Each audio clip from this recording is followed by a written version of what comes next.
Hi, it's KCCK's Culture Crawl. I'm Dennis Green, and it's another one of our special episodes dedicated to the artists who are performing at KCCK's Jazz Under the Stars. And it's my pleasure to welcome Craig Erickson back to KCCK. No stranger, of course, to our audience, as Craig has been a fixture in the Eastern Iowa music scene and the international music scene for, I have to say it, Craig, I'm sorry, I have to say decades. Yes. because we are all getting it to be at that point. But you're going to be bringing kind of a new ensemble to Jazz Under the Stars, playing music that you know and play, but not exactly maybe what people think of when they think of Craig Erickson. So I want to get to that. But before we go there, just tell me a little bit about how things are coming back together for you as we emerge from quarantine. It was a long section of time, especially for musicians, when you couldn't really teach too many lessons. There were no gigs. So how did you occupy your time when you couldn't play out? Luckily, I had a lot of guitar students and that were doing Zoom lessons. So I was able to continue. Actually, I picked up a few by Zoom that weren't even local, so that worked out pretty good. And what it did do, and I think for other musicians I talked to too, it was kind of like being cryogenically frozen for a year, and then thawed out.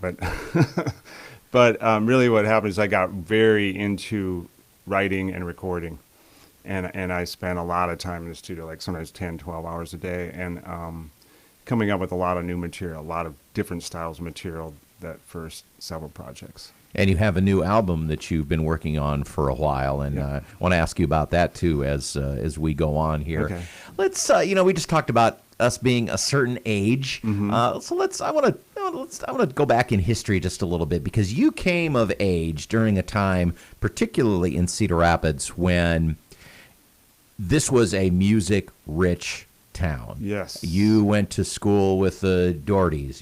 Denny McMurrin was coming up. The Harrises. The Harrises, yeah. So tell me just a little bit about what it was like, growing up with all of those amazing musicians, and how you all kind of found each other and got started playing and practicing and making music your life. Yeah, it's really, when you think about it, it was pretty exciting. And, people might think of it as this, Iowa, the heartland, and land of country music or something, but it was Cedar Rapids and Iowa City had a very rich, like you say, jazz, funk, fusion. People think of it late as blues, which came, was always there, but the jazz, the jazz scene going way back with my dad, of course. My dad playing with, these guys, Joe Abadili, and sitting, Nat King Cole back in the day, and playing a few gigs with him in town. So there was jazz coming through, Al Jarreau, Nat King Cole, all these guys.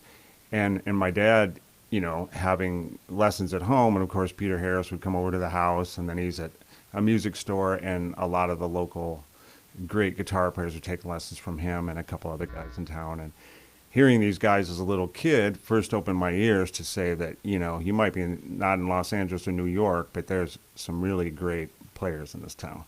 And then I get to go out and see him play.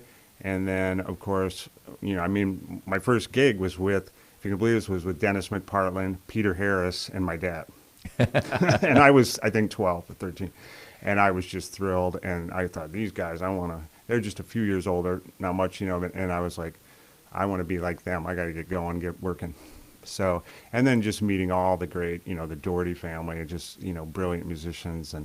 And there's so many, there's Bill Watts, there's Ron DeWitt, there's all these great players. And it was just like, wow, okay, I want to be part of that scene. And then we all kind of played in little bands with each other, over the years. DJ, I played in a band with, I think, when I was 15. Dan Johnson. And Bruce Chatama and all these guys. And it was just like, okay, we got a little scene here. They might have San Francisco, but we got Cedar Rapids.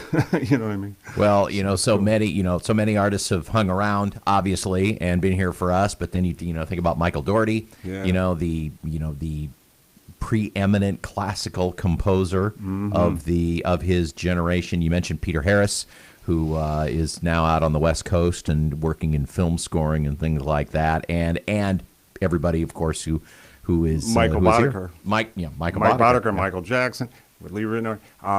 Terry Lawless, U2, etc. So Yeah, all it's great. the list just goes on and on. This Yes. is and particularly, you don't always think about that, but particularly guitar players. You're right. We have bred some pretty fabulous guitar players here in Eastern Iowa. And a lot of people don't know this, but I played bass with Dennis McMurrin for about a year while Dan Johnson was out of town. So I was up there every night, playing the bass with McPartland and then watching, and Billy Davis, I think, was playing sax. And I'm watching McMurrin play these crazy, tower power things and all the stuff he does. And, that itself is inspiration. So. And of course, while you have been based here in Cedar Rapids for a long time, you have toured the world. You toured Europe many times back in the 90s, and your music continues to be used even today on a lot of TV shows. What's been the latest in that area? Well, a friend of mine that I actually went to high school with and stuff had a company that I always knew he was doing this stuff for TV, and he goes, "Hey, why don't you do some records for me and stuff? We're old friends." And I started doing stuff, and I think last year I had something in Chicago Fire. Once in a while, it shows up in some weird cooking show in Australia or something. Something I don't even. What is that show? I don't even know. But I just did a song for a different company in California where I did a guitar track for kind of a Pink Floyd, David Gilmour thing, about a 4-minute guitar solo. And I don't have any idea what it's going to be. I think it's for a movie, a major movie or a TV show, and I guess I'll find out later. But That's where your skill in kind of being a chameleon and being give me a Pink Floyd type or give me a Fabulous Thunderbirds kind of riff. Yeah. It's when it comes right down to it, it's way cheaper than getting the original, I guess. And it's fun, and it reminds me of the guys that I liked in the '60s, and Tommy Tedesco or Carol Kay that played bass on everything from the Monkees to whatever, jazz and the Motown stuff. It's really cool to be able to do that. Yeah, well, it's kind of your the Wrecking Crew. That was what they called those cats who did all the studio They've session done some movies musicians. about that where the Muscle Shoals guys and the session players. So cool. So when people think of Craig Erickson, they normally think of, blues, guitar, or maybe some of the jam bandy kind of stuff that you've been doing over the last few years. Yeah. But I asked you to come do Jazz Under the Stars this year. You said, I really kind of want to do some more straight ahead jazz. So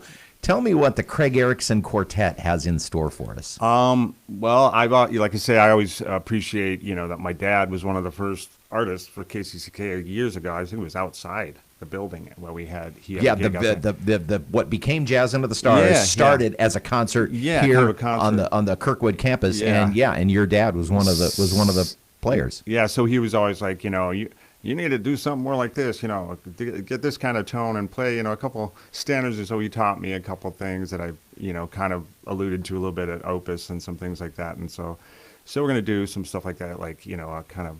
I like to mix. He always liked that idea of mixing the old and the new a little bit, like bringing the new, but don't lose sight of the jazz standard and the feel and the kind of melodic sense. So we'll do kind of a funky kind of Larry Carlton version of Misty, and then we have a couple. It's supposed to be a secret, but I guess the secret's out. It's a Beatles medley. Oh, done nice. Jazzy, funky Larry Carlton style. And even when if we do a Jimi Hendrix song, we like to jazz it up and make it, But then I have some originals. I have a couple new originals that are a little bit George Benson-y and stuff like that. So we're trying to do that. And a lot of people don't know that Tom Giblin, T-Bone as he's known, is not only a good blues player, but he can jump into the jazz kind of Jimmy Smith kind of feel. It's kind of nice to hear him stretch out a little bit. You mentioned Tom Giblin, T-Bone, who's going to be your keyboard player. Who else rounds out the quartet?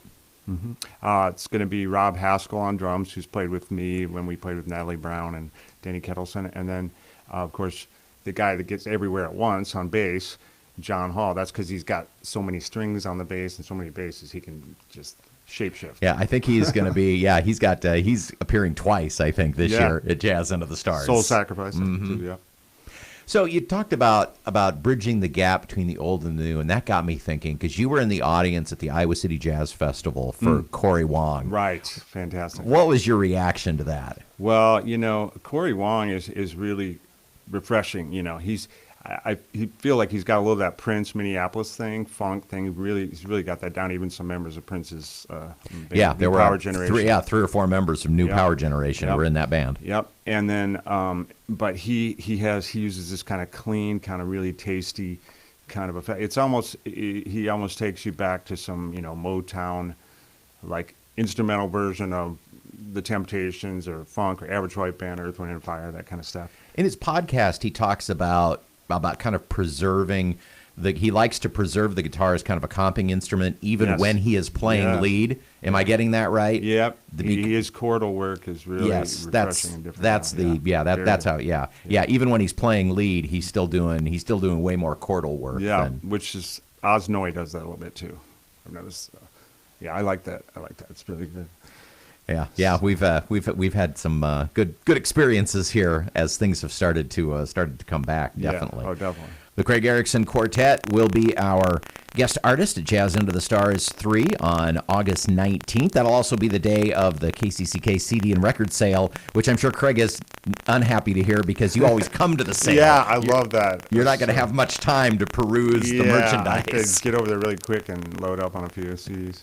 Speaking of albums, I mentioned earlier that you do have an album kind of in the can, and what's your status on that?